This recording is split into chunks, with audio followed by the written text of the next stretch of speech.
Dear students, today's video is on writing. On alternate Fridays, I make videos on charts. To see the charts that I did earlier, you can visit my channel Excellence the Ideal Class or follow me on my Facebook or Instagram page with the same name. Now coming to today's video, today we have got a line chart. Let us see the question that we have got for today. The chart shows manufacturing trends of 4 countries. Prepare a report for a university lecturer. So there are 4 countries: China, Japan, UK and USA. There are 4 years and it is showing their manufacturing rate.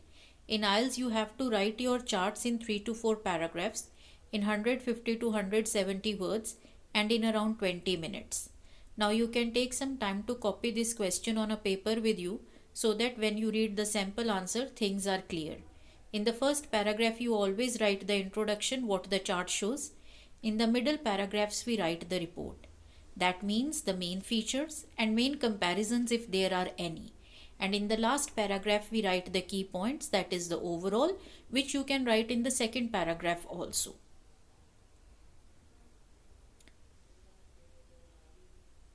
Now, let us see the introduction that I have written for this chart. The polyline chart provided illustrates the changes in the manufacturing done by 4 nations from 1990 to 2020. The word illustrate means to show. When you get a chart that has got more than 2 lines, you can say polyline chart. Now you can take some time to read this paragraph, see the points I have put, the language I have used, try to learn it but don't cram. Now let us see the next paragraph in which I have written the report. As per the table chart, with 40% manufacturing, China was the biggest manufacturer in 1990.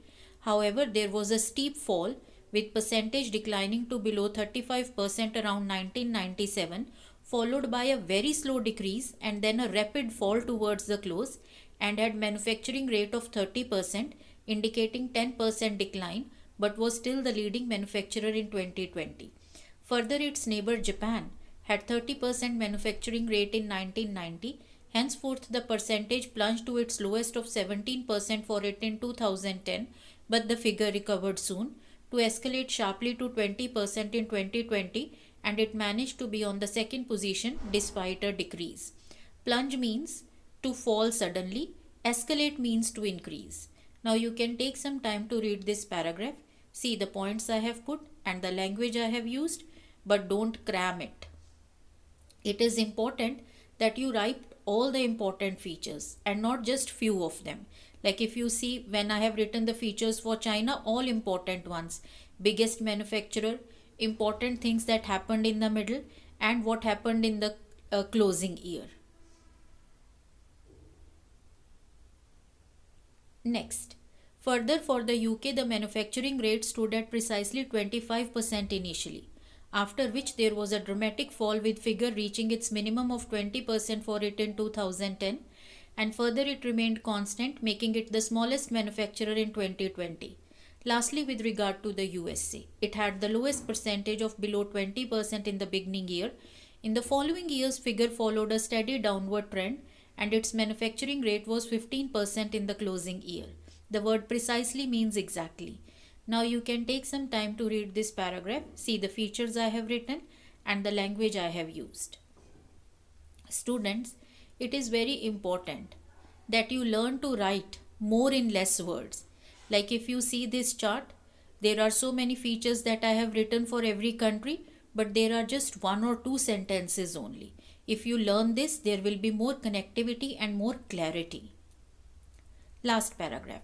Overall, except for Japan, that could increase its manufacturing rate post 2010, the rate in all the countries fell throughout, with the UK experiencing the most significant decline of 15%. Also, in spite of a decrease, China was still the top manufacturer. Now you can take some time to read this paragraph, see the points I have put and the language I have used. Again, I am repeating, it is important to cover all the important features.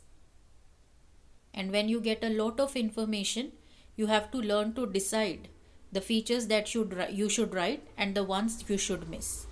Dear students, there's lot of planning and thinking that goes into writing an IELTS chart, so that there is sense and connectivity in the features you write, sense and connectivity in your sentences, so that there is clarity and you get good bands. And in case you want to prepare well for the exam, you can join my class, you can subscribe my channel also. All the very best for your exam preparation. Thank you very much.